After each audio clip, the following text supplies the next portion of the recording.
dan sifat-sifat yang tercela seperti polisi.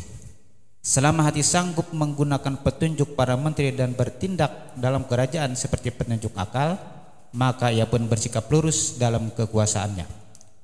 Jika syahwat dan sifat-sifat tercela sanggup membatalkan petunjuk akal, maka hal itu berlawanan dengan akal, dan kami berikan sebuah contoh lain baginya.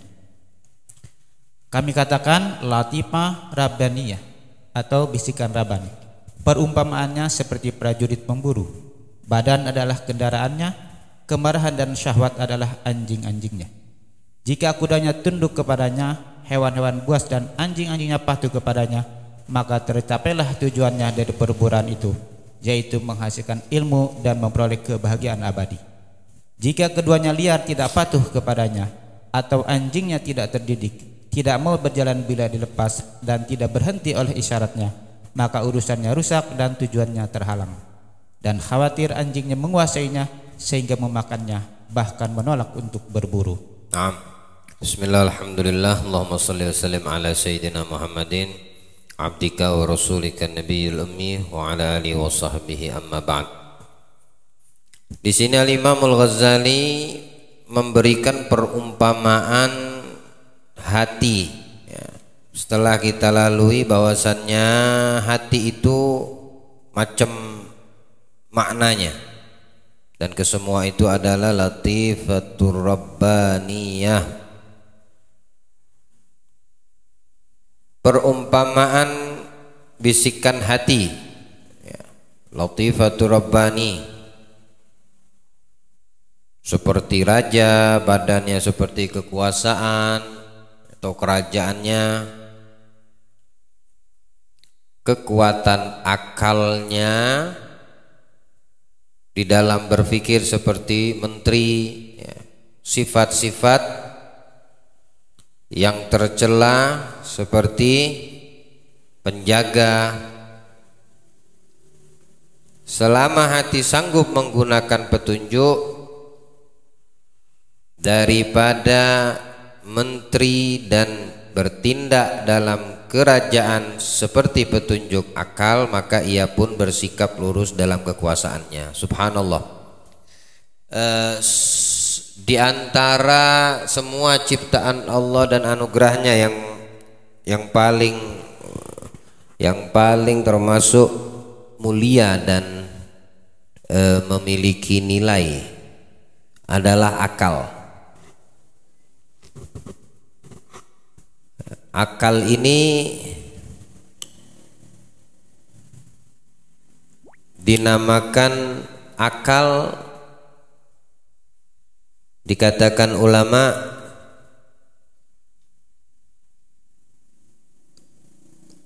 karena dengan akal bisa orang tersebut membedakan mana yang baik dan mana yang tidak baik.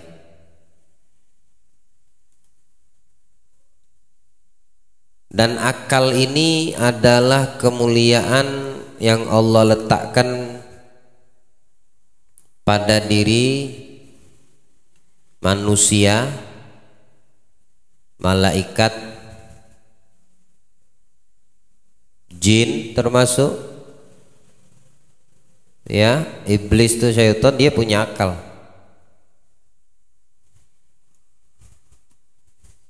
Punya iman?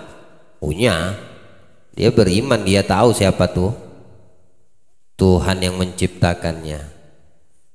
Tapi kesombongannya itu aja yang membuat dia ingkar. Ya. Sekalipun ada penyesalan, ingin kembali memohon ampun maaf dari Allah, saat disuruh sujud lagi kepada Nabi Adam, kuburannya, keluar lagi keongkohan, kesombongannya, ingkarnya. Dia punya akal, tapi akal yang digunakannya selalu menggiring makhluk manusia ini kepada yang tidak bagus, karena dia tidak mau tersiksa sendiri di dalam azab Allah nanti di hari kiamat.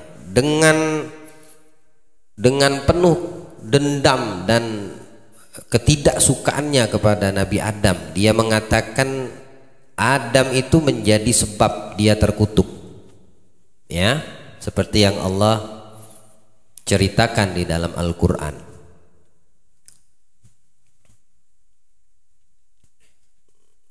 Ya idh qulna ya Adam uskun anta wa zawjukal jannata fakula minha haitsu syi'tuma wa kula minha ragadan haitsu syi'tuma wa la taqrabu hadhihi syajarata fatakuna minadh dhalimin fa azallahuma asyaitanu anha fa akhrajahuma mimma kana fi. Akhirnya ketika Allah bilang, wahai Adam, menetaplah di dalam surga yang penuh dengan kenikmatan, engkau dan istrimu, apapun yang engkau kehendaki bisa kamu dapatkan di dalamnya. Tapi kata Allah melalui para malaikatnya, jangan mendekati satu pohon ini aja. Itu aja larangannya. Akhirnya dibuat sama iblis tergelincir Nabi Adam ini. Nah, dengan itu menjadi sebab diantara ketetapan dan sunnatullah, Adam dan iblis, Nabi Adam diturunkan ke bumi, dan iblis pun dengan rasa dendamnya meminta kepada Allah agar diturunkan, dikasih kesempatan sampai waktu yang ditentukan juga ke bumi, karena dia pengen kejar terus. Dikejarnya terus Nabi Adam, ya. Tidak berhasil dengan Adamnya alaihissalam, dia berhasil melalui anaknya. Itulah sebab terjadi pembunuhan pertama di atas muka bumi, ya, kisah daripada siapa? Habil dan Gabil, ya, dan berkelanjutan seperti itu. Apa yang dipintanya kepada Allah dikasih sama Allah. Iblis itu, syaitan itu minta kepada Allah diturunkan ke bumi, dikasih.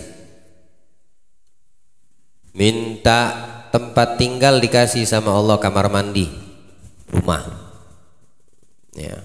Tuh jin, syaitan and the gang di situ sudah tempat kumpulnya, nongkrongnya. Minta ucapan kalimat dusta dan ujaran kebencian. Itu kalimat yang keluar dari mulut setan dan iblis. Tamam.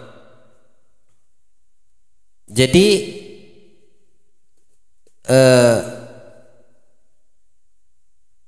termasuk daripada akal itu, ya, dia di mana posisi akal ini? Letaknya itu di mana? Di kepala. Di kepala.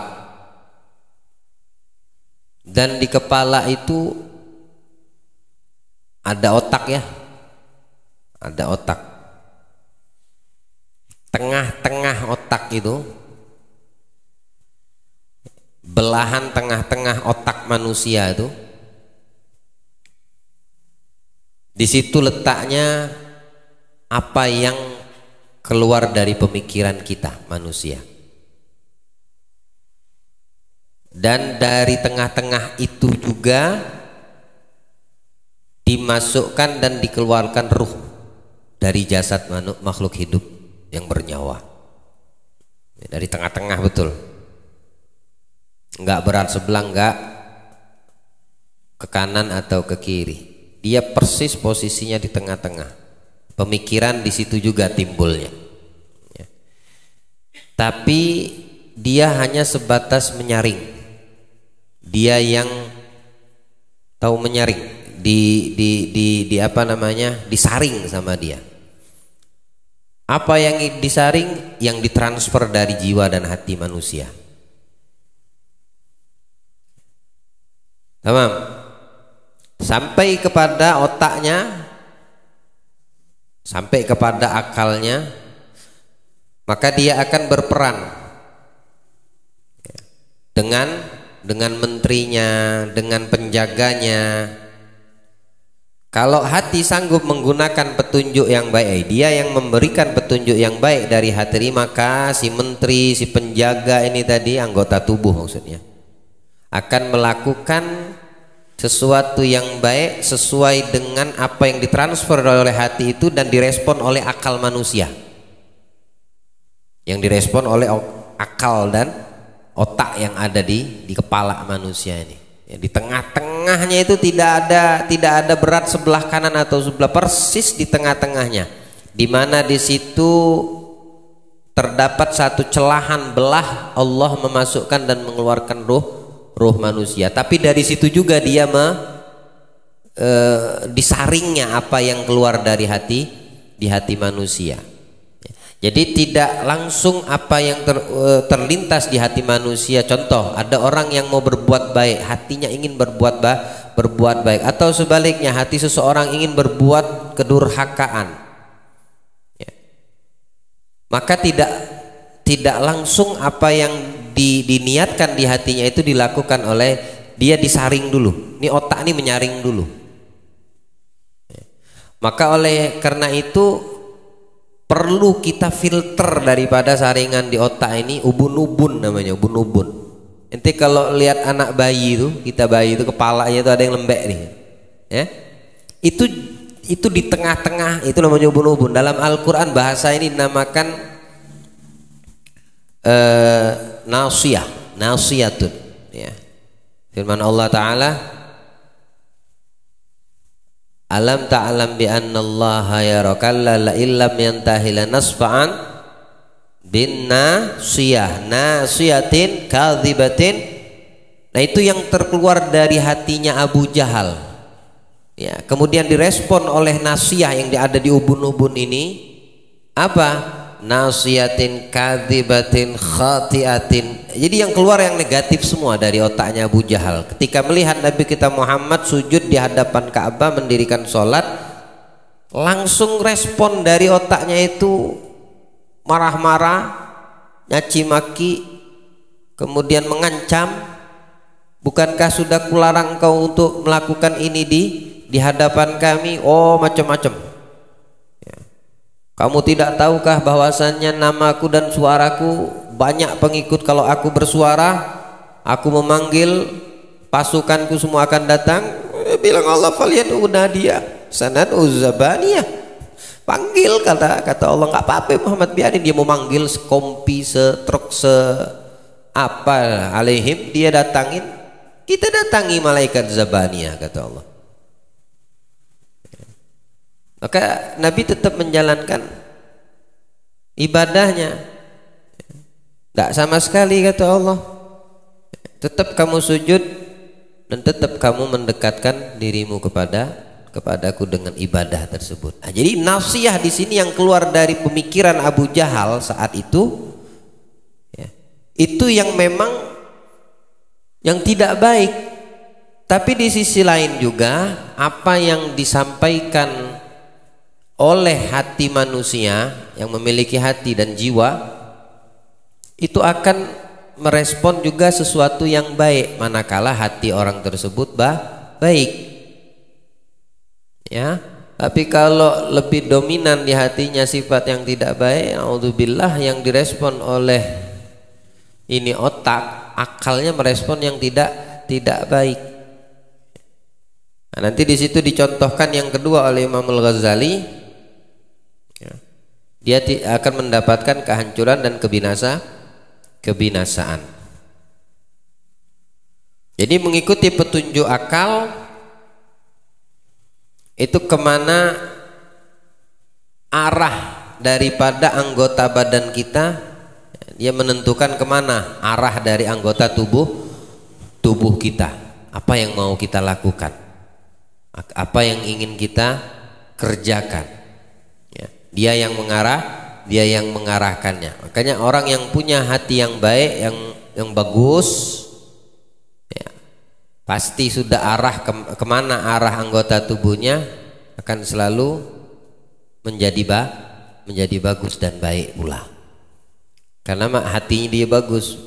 Jadi pancaran yang ke akal itu mengarahkan akal ini untuk semua anggota badannya Bahkan bisikan-bisikan hatinya pun akan mendatangkan segala sesuatu yang baik. Nah, Allah jaga hati kita. Al-Imam Al-Ghazali di dalam kalimat yang lain beliau mengatakan bahwasannya di dalam hati kita ini ada terkumpul namanya sifat bahimah, seperti binatang. Ada lagi sifat syaitaniyah seperti sifat syaitan. Ada lagi sifat rabbaniyah, sifatnya Allah Subhanahu wa taala. Itu kembali kepada si pemilik hati masing-masing. Ya, kembali kepada si pemilik hati masing-masing. Namun beliau juga memberikan perumpamaan. Kalau hati orang tersebut seperti hatinya binatang, bahimah itu binatang, maka dia lebih mementingkan dari dirinya itu kepuasan nafsu, hawa nafsunya, keinginan. Binatang itu kalau sudah punya keinginan, ya udah, keinginan itu harus dia dapat. Apalagi kalau ngelihat mangsa di depannya lebih lemah, dia tidak peduli juga, kadang-kadang masih kenyang. Yang penting keinginannya itu untuk mematikan lawan di depan ini, karena dilihatnya itu lawan atau musuh nggak berdaya, bisa dia, yang penting dibunuhnya aja gitu, atau dilukainya aja, belum tentu dimakan. Ya. Tapi kalau ada sifat, contohnya Imam Ghazali, kalau sifatnya itu mensifati hati tersebut sifat syaitan, apa cerminannya? Emosinya tinggi, ya, kemudian mulutnya maki-maki, yang tidak bagus lah, marah-marah. Nah, itu sudah hatinya mensifati hati syaitan itu. Ya. Cukup tahu aja gitu. Dan apakah hati kita ini, maksudnya bagian yang mana hati yang ada pada diri kita ini? Hati yang memiliki sifat Rabbaniyah, hati yang memiliki sifat seperti sifat Tuhan, penuh kasih sayang, pemaaf, atau syaitaniyah, emosi, caci maki orang, menjelekkan orang, memfitnah, ya, macam-macam yang tidak baik, atau mempunyai sifat bahimah seperti binatang, hanya pengen mengenyangkan hawa nafsu, mengikuti keinginan. Itu kembali kepada masing-masing manusianya yang punya hati dan jiwa. Nah, oleh karena itu akal anugerah yang bagus, anugerah yang sangat baik dan mulia yang Allah berikan kepada kita umat manusia, yang wajib kita mensyukurinya. Dengan akal yang dijaga, diberikan pemahaman yang baik sama Allah, ya harus kita bersyukur, biar nanti Allah bukakan daripada pemikiran yang lebih baik dan lebih bagus lagi dari akal tersebut, ya.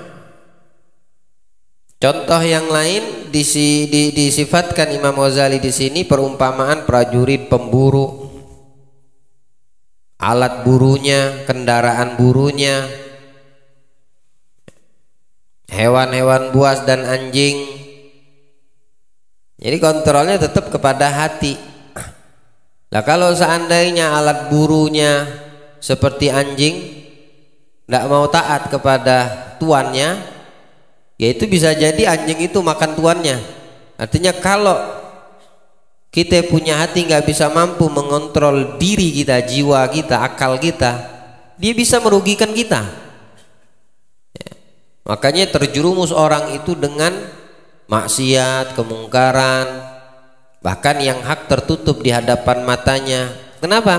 Karena hatinya sudah dikalahkan, tidak mampu lagi dia untuk menjadi sejatinya pemburu. Baik itu memperhatikan alat buru alat perburuannya, ataupun binatang yang digunakan untuk berburu seperti anjing, atau kendaraan ditunggangi untuk berburu, kuda, tidak dia perhatikan, udah mau kurus-kurus deh, mau kelaparan-kelaparan deh, mau nggak tajam rusak alatnya, rusak lah sana ya.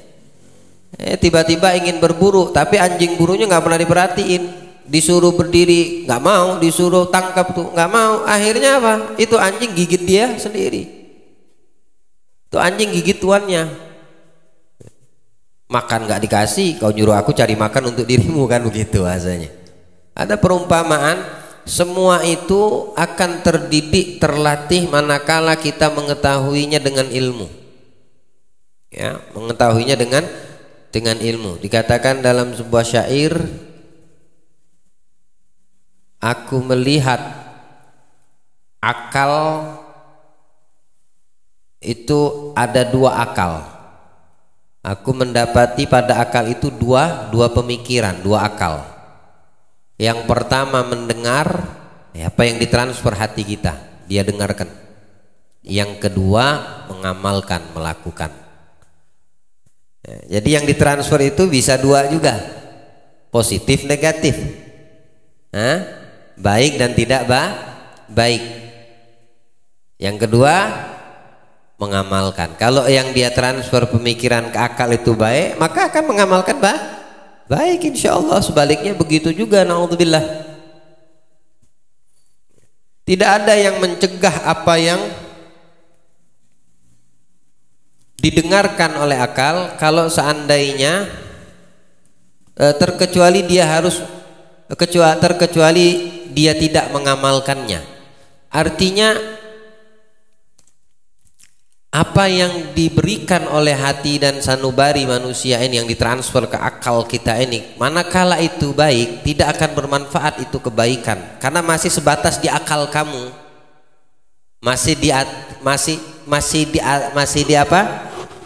hanya masih menetap di akal pikiran. Kapan dia bermanfaat? Ketika kita mengamalkannya. Ya, ketika kita mengamalkannya. Bilang hatimu hadir majelis, besar pahala, terampunkan dosa, namamu diagungkan di alam malaikat. Akal terima tuh, ya. Tapi dia tercegah selama kita tidak menghadirin itu majelis, nggak ada manfaatnya. Kamu cuma tahu, kita cuma tahu aja di fadilah, keutamaan, tapi kita tidak mendapatkan itu keutamaan. Kenapa? Hanya sebatas akal ini mendengar. Kapan yang kita dengar itu betul-betul kita dapatkan? Hadir. Ketika dia menghadiri apa yang didengarkan, maka dia akan dapatkan itu ampunan dosa, terangkat derajat di sisi Allah, namanya diagungkan di alam malakutis samawat. Maka dia dapetin. Kenapa? Karena yang didengarkan sama akal diamalkannya. Sama juga seperti tidak bermanfaat matahari. Untuk siapa? Orang yang nggak bisa melihat, buta. Apa artinya matahari bagi orang buta? Apa arti itu penerangan bagi orang yang tidak bisa melihat? Tidak ada manfaat. Matahari itu bermanfaat, mata kita ini bermanfaat manakala kita mendapatkan penerangan. Ya. Lantas apa arti mata walaupun melihat tapi tidak ada penerangan? Lah matahari wala pencahayaan. Kamu bisa melihat, mata kamu bisa melihat, tapi ketika tidak ada pencahayaan, apa bisa melihat? Lalu apa manfaatnya itu mata? Nah, seperti itulah akal. Ya. Ketika dia mendengar, itu masih belum mendatangkan manfaat untuk kita yang mendengar, sehingga yang kita dengar, si akal tadi memerintahkan anggota badannya untuk melakukannya. Ya. Oh, dengar fadilah bersedekah itu besar pahalanya, mengangkat bala, menjauhkan musibah, memberikan kesembuhan kalau sakit. Akal masih mendengar, ditransfer itu ke akal kita. Apakah tertolak bala? apakah sembuh dari sakit yang kita derita kalau cuma sebatas akal itu mendengar? Enggak. Bagaimana cara kita mendapatkan daripada apa yang disampaikan Allah dalam Al-Quran atau hadis Nabi kita Muhammad atau kalam as-salafun as-salih pada aulia salihin, ya, yang fadilah tentang bersedekah ini tadi. Ketika akalmu setelah dia mendengar, dia memerintahkan tanganmu untuk membuka kantongmu, dompetmu, dan mengeluarkan hartamu, kamu bersedekah, baru kamu dapatkan itu fadilah. Tapi kalau sebatas mendengar, ya itu tadi, ya, hanya mendengar, nggak ada manfaatnya. Itu Masya Allah syair, ya, yang menjelaskan, kalau tidak salah ini min magalah Imam Ali bin Abi Thalib karamallahu wajhah. Jadi semua itu perlu daripada, ya, yang berujung kepada ilmu yang bermanfaat,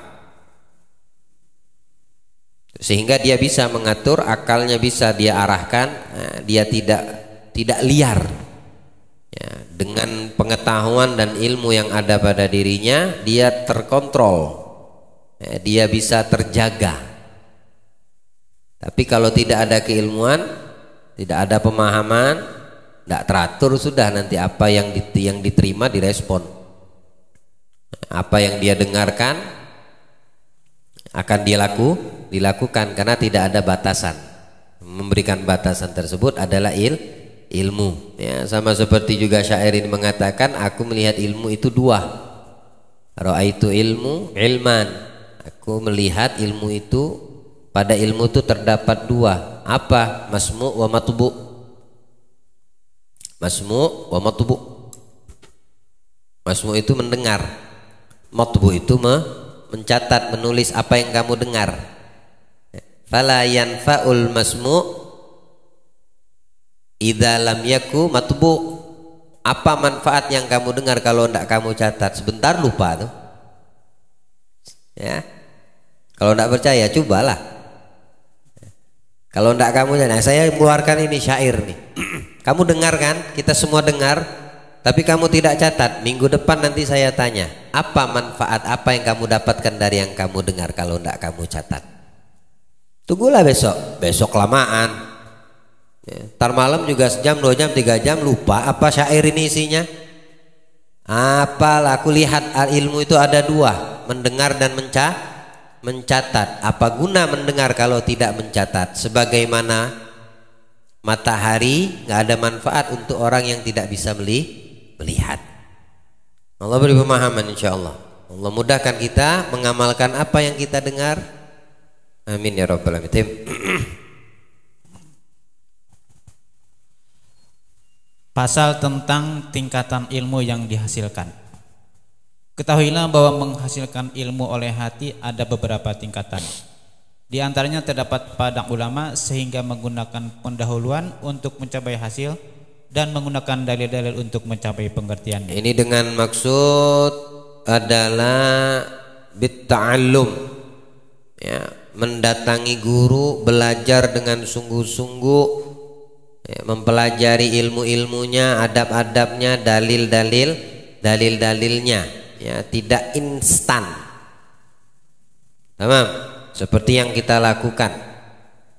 Nah, ini termasuk satu upaya untuk menghasilkan ilmu. Upaya siapa? Hati lah. Upaya hati kita ini untuk bisa mendapatkan ilmu, yang dengan ilmu itu terarah akalnya. Kalau udah terarah akalnya, betul tujuannya, dan dia mendapatkan kebahagiaan abadi. Ada yang instan, kagak langsung, nggak perlu perantara guru datang. Ada ilmu laduni namanya. Ladun wa ja'alna min ladunna ilma. Ya, kami jadikan ilmu laduni untuk siapa? Nabi Khidir. Sehingga Nabi Musa belajar sama Nabi Khidir ilmu yang tidak pernah dia dapetin dan dia ketahui. Nabi Musa hanya menghukumi dengan lahiriah, tapi Khidir alaihissalam mengajarkan dibalik dari lahiriah itu. Ya. Baik. Di antaranya ilmu yang diperoleh secara kasyaf dan kehendak Allah Ta'ala, sebagaimana terjadi pada nabi-nabi. Allah Ta'ala berfirman kepada Ibrahim al-Khalil alaihissalam, wa kadzalika nuri Ibrahim malakutas samawati wal ardh. Dan demikian kami perlihatkan kepada Ibrahim tanda-tanda keagungan kami yang terdapat di langit dan di bumi. Quran surah Al-An'am ayat 75. Nabi kita Muhammad sallallahu alaihi wasallam bersabda, Allahumma arinal asya'a kama hiya. Ya Allah, tunjukilah kami segala sesuatu sebagaimana apa adanya. Maka tersingkaplah kebenaran-kebenaran secara nyata tanpa perantara dalil, bukti atau pendahuluan. Apa gurunya? Langsung Allah memberi. Allah dengan kehendaknya, dengan kemampuannya, kekuatannya langsung memberi. Ada kasyaf laduni, nggak mendatangi guru. Nabi Ibrahim langsung Allah perlihatkan kepada Nabi Ibrahim tanda keagungannya, alam malaikatnya. Nabi Muhammad meminta, langsung diberikan sama Allah Subhanahu wa taala segala sesuatu sebagaimana apa adanya. Maka Nabi kita Muhammad itu mendapatkan ilmu yang ada pada semua para anbiya wa rasul. Semua yang ada pada nabi dan rasul sebelum beliau itu ada pada Nabi Muhammad, yang tidak dimiliki pada ilmunya Nabi Muhammad para nabi dan rasul sebelumnya. Semua ada pada nabi. Menghidupkan mati, menghidupkan orang yang sudah mati. Ya, itu mah jangan nggak selepel Nabi kita Muhammad. Umat Nabi Muhammad menghidupkan orang mati. Ya, seperti kisah Syekh Umar Muhudhar Ibn Habib Abdurrahman Segaf Muqaddam Thani. Syekh Umar Muhudhar ini orangnya yang syadid, keras dalam urusan din agama.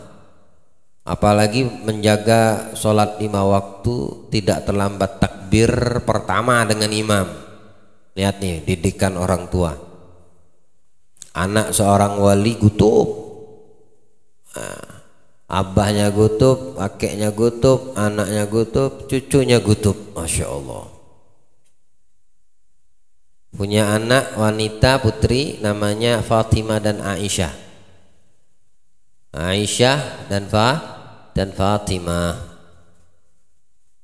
Aisyah ini dinikahkan dengan sepupuhnya sendiri,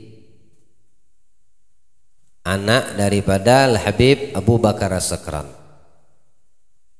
yang bernama Abdullah, dinikahkan dengan putri Syekh Umar Muhudhar yang bernama Aisyah. Itu dari masa kecilnya Aisyah. Fatimah itu tidak pernah, semenjak dia memayyiz, ya berakal, tidak pernah terlambat takbir pertama dengan abahnya kalau sholat. Nah, suatu ketika Aisyah ini pernah terlambat, ya, terlambat wudhu, abahnya takbir, udah masuk sholat, bukan terlambat rokaat, terlambat takbir pertama dengan imam. Imam Allahu Akbar, roknya udah kesebut, langsung makmum takbir Allahu Akbar. Nah, itu tidak terlambat namanya. Tapi kalau sudah jedahnya lumayan singkat, baru si makmum takbir, walau dia bukan masbuk, tapi dia terlambat, tidak mendapatkan fadilah takbir pertama dengan imam, takbiratul ihram pertama dengan imam. Istri beliau di belakang makmum, anak beliau Fatimah tidak terlambat, Aisyah yang terlambat. Setelah selesai sholat, Assalamualaikum, Syekh Umar Muhudhar itu dalam keadaan halnya, dia lagi mendapatkan halnya dengan Allah Subhanahu wa ta'ala. Ketika dia merasakan keterlambatan takbiratul ihram pertama putrinya yang bernama Aisyah, beliau cuma tanya, tapi nanyanya itu ditepuk gitu. Ya. Bukan marah, ditanya, ditepuk. Malah kita ta'akhiri. Baik-baik nanyanya. Tapi karena dalam kondisi mendapatkan hal sedang apa bahasa faham kita, Allah lagi mengangkat magam dan kedudukannya. Ya, dengan takwanya yang meningkat setiap waktu, dalam keadaan datang hal seperti itu, tanya ke putrinya Aisyah, tapi menyentuh. Malah kita ta'akhiri. Kenapa engkau terlambat? Maksudnya kenapa bisa terlambat takbiratul ihram? Waktu disentuh meninggal dengan sentuhan seorang wali kutub, abahnya sendiri meninggal, pucat, nggak bernafas, nggak ada detak jantung, betul-betul mati seperti mayat, langsung jatuh begitu. Oh, melihat ini kejadian, marah ibunya, nangis-nangis. Apa yang dilakukan ini? Kenapa kau sampai menghilangkan nyawa anakmu sendiri? Kata Syekh Umar Mudar, tidak dihawil, tidak dipeduliin gitu. Nah, anak cuma tanya, ente melihat sendiri. Ya. Tapi saat Allah sedang mendatangkan untuk beliau halnya, para aulia al-salih ini, orang ulama, orang-orang dekat, para wali-wali Allah ini, mereka masing-masing mempunyai hal yang tidak bisa diterka, nggak bisa ditebak, ya. Bisa melihat kita dengan berbagai macam rupa, itu bagian dari hal, ya. Kemudian bisa melihat dan merasakan haram makan minuman, itu bagian daripada hal, ya, terdeteksi gitu. Ya. Nah, ini termasuk daripada hal beliau. Putrinya mati, masih kecil tapi udah berakal. Akhirnya datang kepada Syekh Sa'ad. Syekh Sa'ad ini yang hidup panjang umur berkat doa Habib Abdurrahman Segaf, sampai mengalami masa generasi Al-Habib Abu Bakar Al-Adni bin Abdullah Al-Idrus bin Abi Bakar As-Sakran bin Abdurrahman As-Segaf. Jadi Gutub bin Gutub ibni Gutub bin Gutub. Panjang umur. Nah, beliau ini termasuk khadim, pembantu daripada Habib Abdurrahman Segaf, Syekh Sa'ad. Syekh Sa'ad ini ada di qasidahnya ini.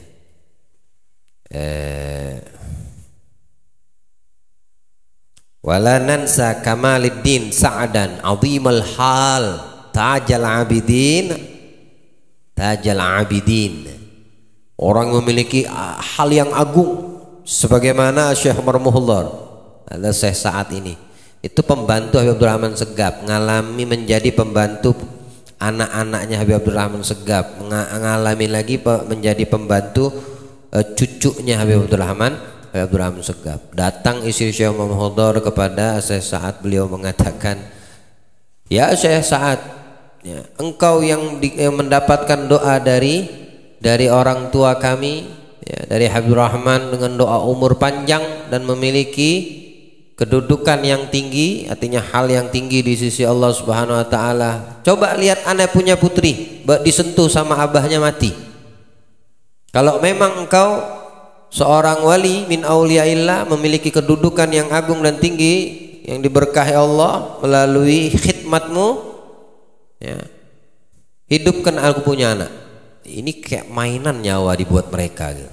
Ada hal, ya. Ente mau percaya apa gak percaya itu kembali kepada keimanan dan keyakinanmu, ya.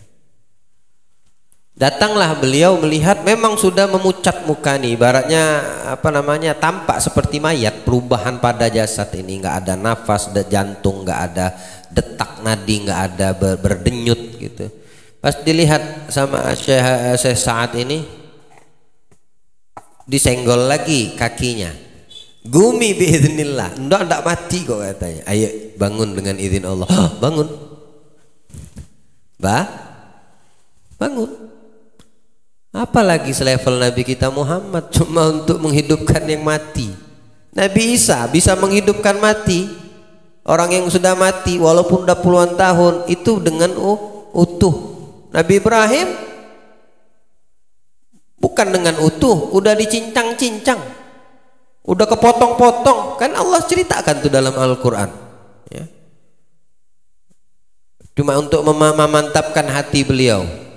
Allah tanya, kenapa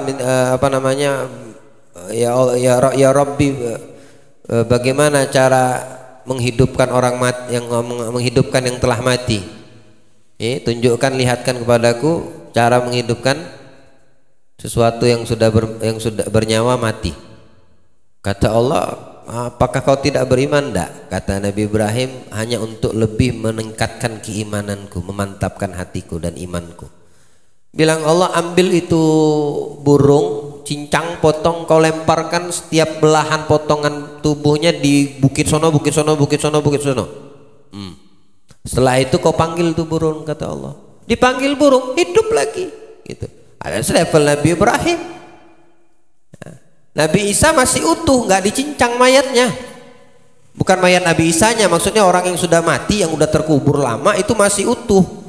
Kemudian bilang Nabi Isa, mukjizatnya kan hidupkan orang mati, hidup dengan izin Allah. Tapi ini Nabi Ibrahim burung. Nah, kalau mukjizat semua para anbiya wa rasul itu diberikan Allah kepada Nabi, maka tidak usah heran sebagian dari umat Nabi Shallallahu Alaihi Wasallam ya, bisa menghidupkan orang yang sudah yang mati. Semua tentunya dengan izin Allah ya, semua tentunya dengan izin Allah. Dajjal aja bisa nanti hidupin orang mati, bukan karena dia bisa mengaku Tuhan lantas menuhan, walaupun dia menuhankan diri dan dia adalah Tuhan, tidak, tetap dengan izin Allah untuk memberikan ikhtibar mana iman orang-orang di akhir zaman nanti yang kuat imannya atau yang mau menjadi pengikut Dajjal. Dia pun bisa menghidupkan orang mati dan mengaku Tuhan ya.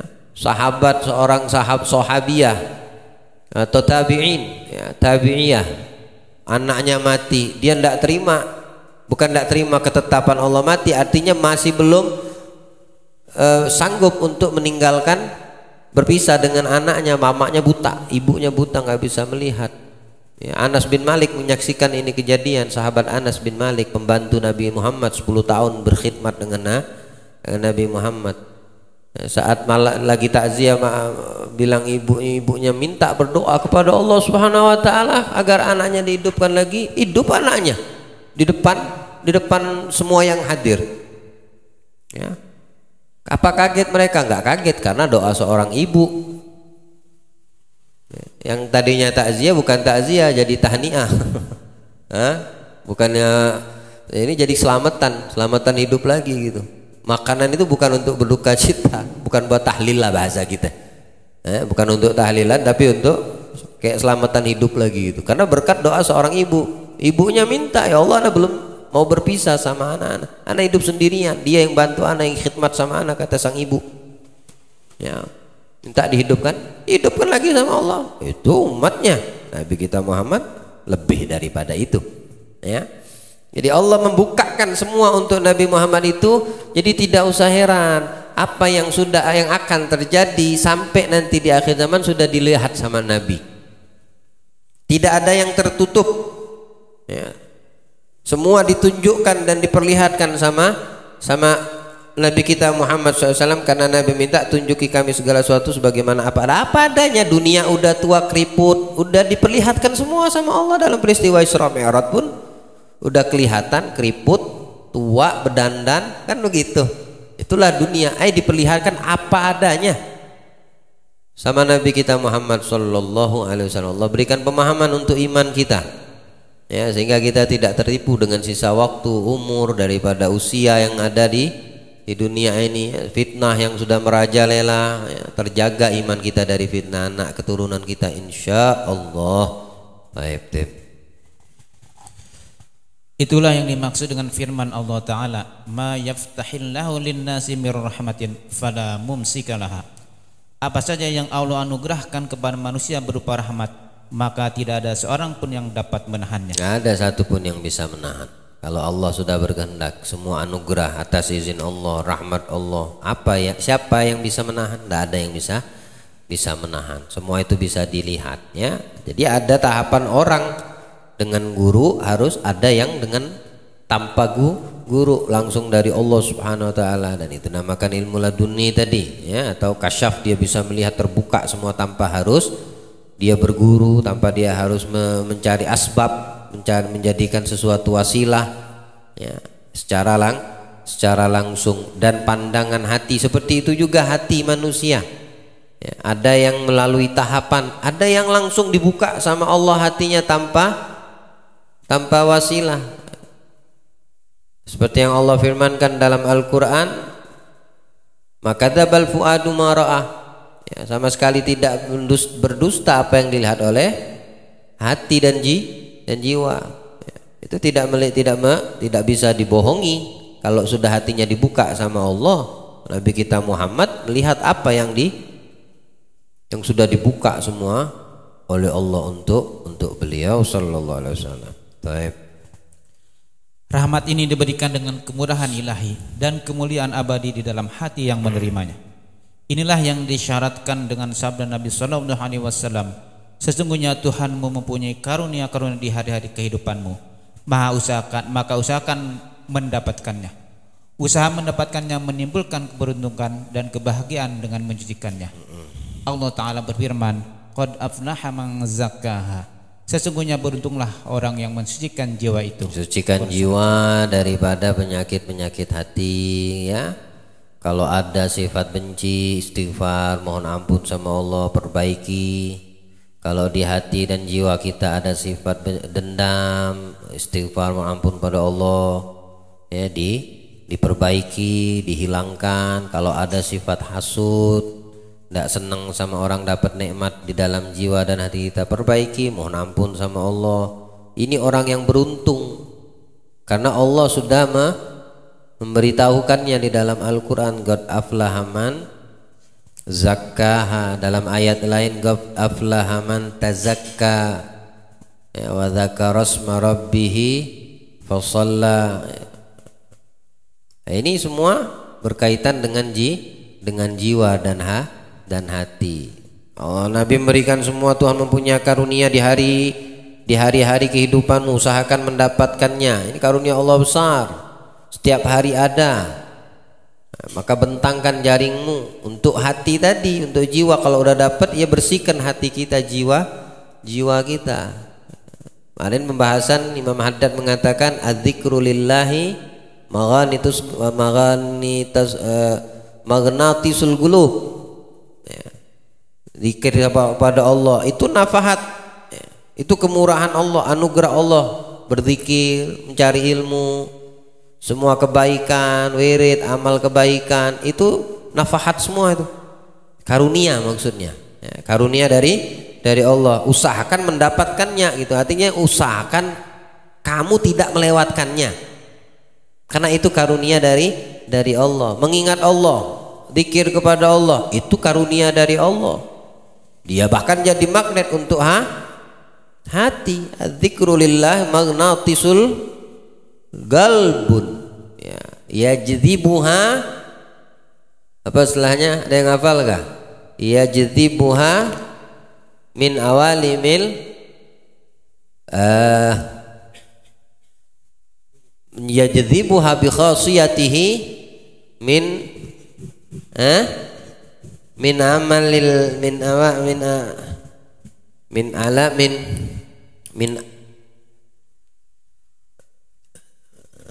yajdzibuha bi khasiyatihi. La ilaha illallah Muhammadur Rasulullah ila awalimil ghaibi, itu terakhirnya tuh.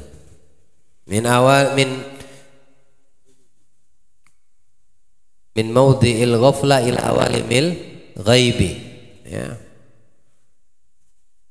Yadhibuha bi khasiyatihi minal ghafla ila awalimil ghaibi. Hati itu seperti zikir kepada Allah, ingat seperti Allah itu magnet di dalam hati, bagi hati dan jiwa.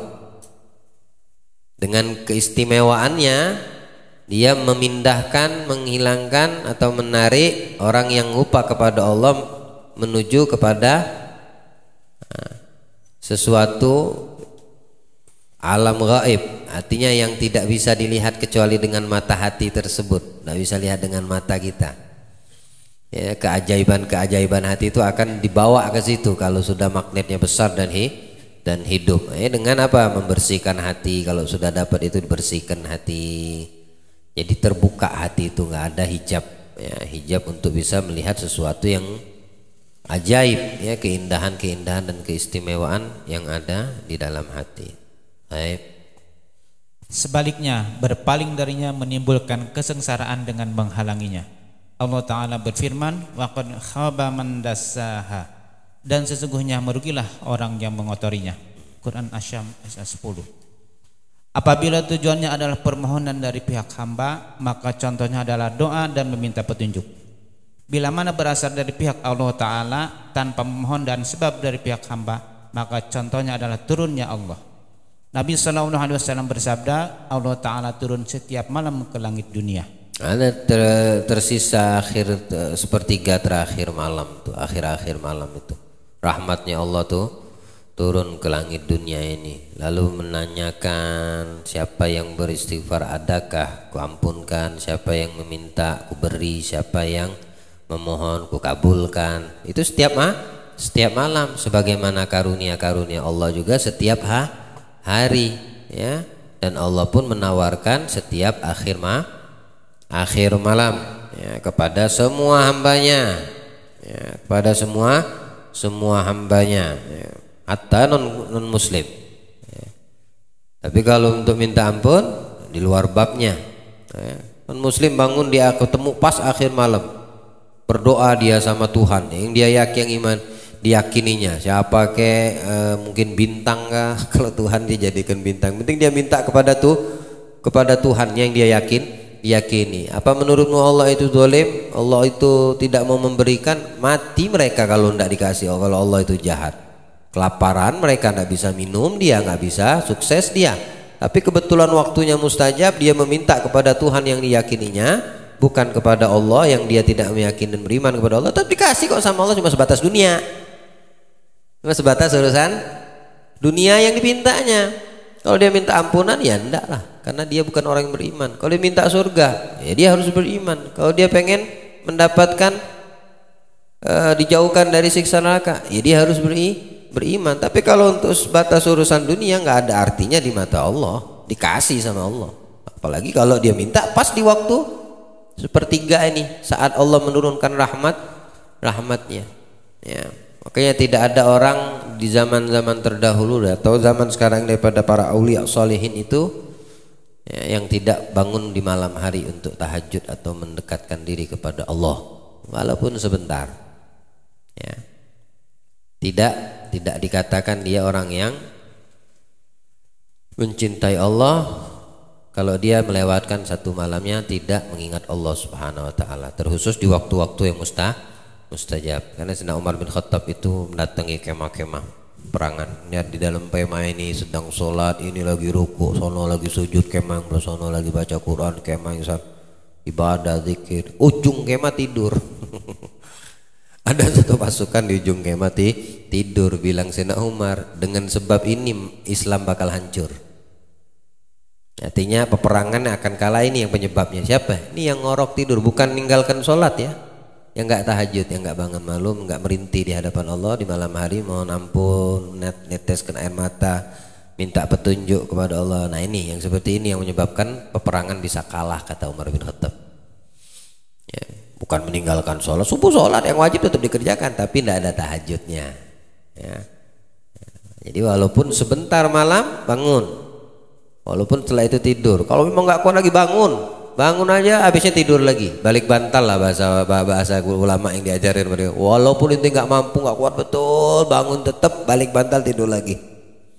Atau bangun sebentar, astagfirullah ampunkan dosa, tidur lagi. Itu kalau memang nggak kuat lagi, ya. Ibaratnya ini orang udah sakratul maut sudah kayak gitu. Tapi kalau nanti masih bisa melawan, walaupun berat ya dilawan. Ya, dan memang di situ cobaan dan ujiannya. Beratnya itu, lagi enak-enak tidur berselimut berkemul, apalagi kalau ada bini di sebelah yang sudah menikah, wah cocok udah, ya. Bangun jam 1, jam 2, jam 3, akhir-akhir malam semua tuh, Ya. Ngantuk betul. Nah disitulah ujiannya, cobaannya.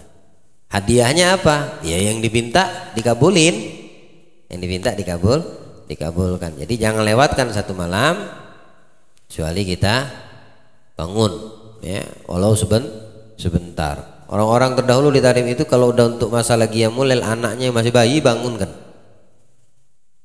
ya, biar terbiasa anaknya bangun malam. Bapak ibunya ibadah, anaknya main-main. Ya, anaknya main-main yang masih kecil-kecil, yang bayi-bayi itu dimelekin matanya, dikasih apa pegangan ini dan itu, pokoknya penting melek mata di malam hari itu. Itu tarbiyah namanya, didikan. Ya, dari kecil sampai dari bayi dididik seperti itu. Ya, lah kalau bapak ibunya amblas tidur, gimana nasib anak cucunya? Ya, anak-anaknya itu gimana mau bangun malam? Repot, bapaknya aja tidak pernah dilihatnya bangun malam. Ya, dan ketika kita bangun minta kepada Allah, ya mohon kepada dari pihak, ya, mohon petunjuk. Ini mohon petunjuk ini adalah suatu perkara yang diajarkan di dalam Al-Quran. Ya, dalam surat Al-Kahfi itu apa itu? Jika kamu lupa, jika kamu lalai, idza nasita rabbaka waqul. Apa artinya maknanya? Jika kamu lupa Tuhanmu, maka katakan, ya Allah berikan aku petunjuk. Ya Allah berikan aku. Semoga Allah memberikan untukku petunjuk. Asa ayyahdiya Rabbi, asa ayyahdi. Qul asa ayyahdi. Ada yang hafal ayatnya? Oh, potong-potongan ini kadang-kadang lupa. La ilaha illallah. Idza nasita rabbaka faqul asa ayyahdi rabbi li aqraba min hada rasyada. Nah itu ayatnya ya. Asa ayyahdi rabbi. Ini minta, artinya meminta, memohon kepada Allah petunjuk.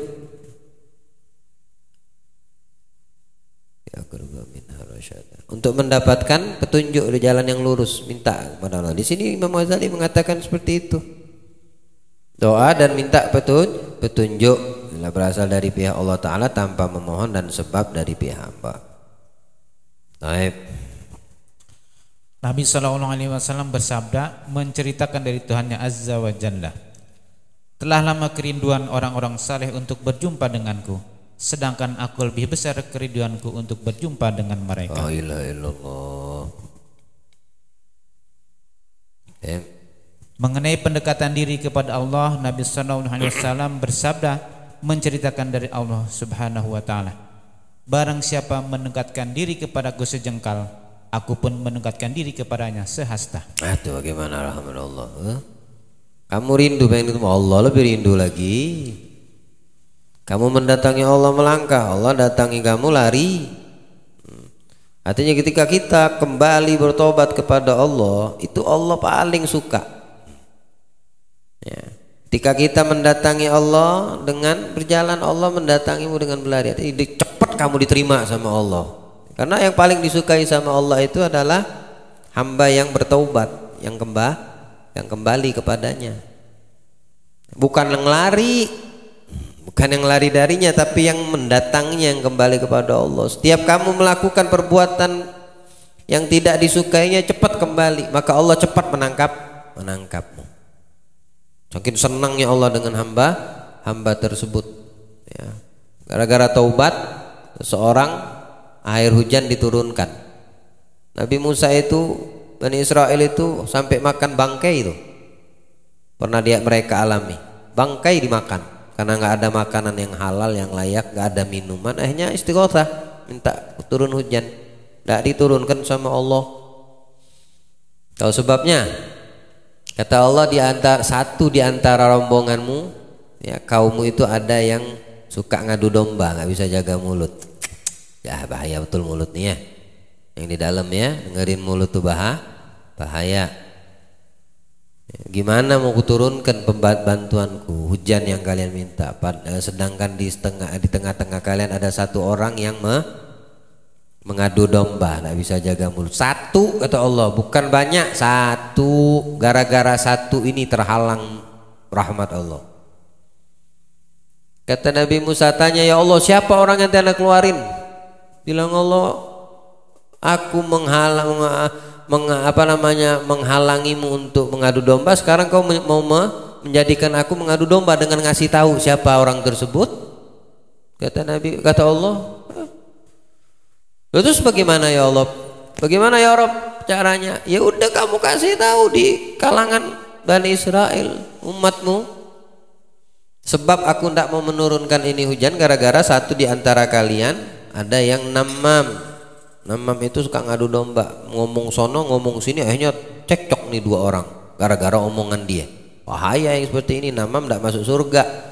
Jangankan masuk surga, nyium bau surga tidak diizinkan sama Allah. Orang yang suka ngadu domba tidak bisa jaga mulut. Ya, hati-hati mulut, hati-hati. Apalagi dapat informasi yang abu-abu, sekalipun benar tutup kupingmu. Itu baru orang yang menjaga hati dan jiwanya. Qad aflaha man tazakka. Meskipun itu betul, ya, untuk apa didengar, bakal ngotorin hati. Ya. Karena yang kamu dengar akan kamu ucapkan kepada orang lain. Kotor lagi hati kita dengan sebab lisan ini.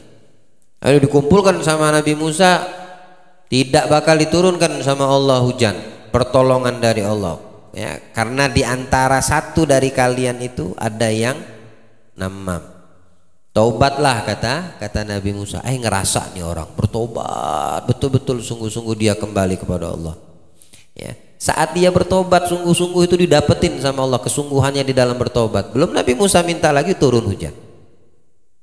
Ya, maka dikatakan turunnya pertolongan dan rahmat Allah dengan sebab taubatnya orang yang berbuat maksiat kepada Allah. Rahmat Allah itu turun dengan sebab si ahli maksiat, bukan yang ahli taatnya. Yang ahli maksiat ini dia menyebabkan terhalangnya itu rahmat Allah, tapi dengan sebab dan wasilah ahli si maksiat ini dengan taubatnya turun rahmat Allah. Dan tidak ada di perkumpulan kita orang-orang yang namam atau yang memutus silaturahim juga. Rahmat Allah itu terhalangi dengan orang yang memutus silaturahim.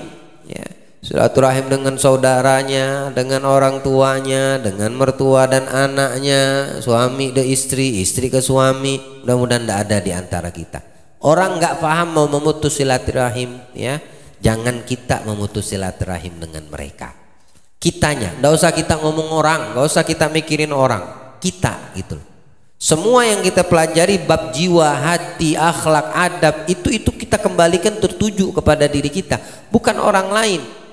Ketika kita mendapati pada orang lain, alhamdulillah Allah masih menjaga itu dariku dan semoga Allah membenarkan itu orang. Ya, bukan kita menyepelekan, gak bagus tuh. Nah, malah kita kalau hati kita bersih, jiwa kita bersih, kita mendoakan untuk orang. Tapi kita juga minta perlindungan, bersyukur seraya kepada Allah karena masih dilindungi hati kita dari apa yang tidak kita suka, yang kita lihat. Itu hatinya, tanda-tanda hati orang itu, jiwa itu bagus, baik. Ya, bukan ngurusin orang lain, semua tertuju kepada kita, kawan yang dimuliakan Allah.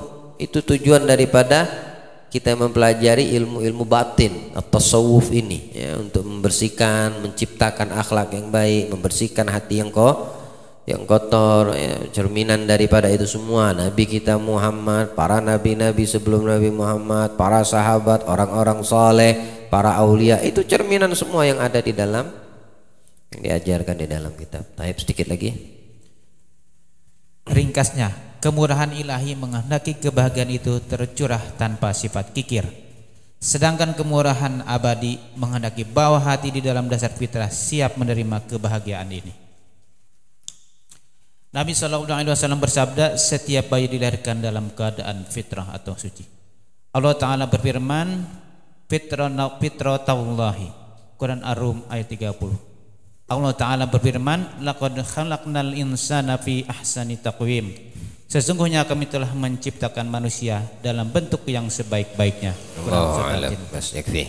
Tandai sampai situ.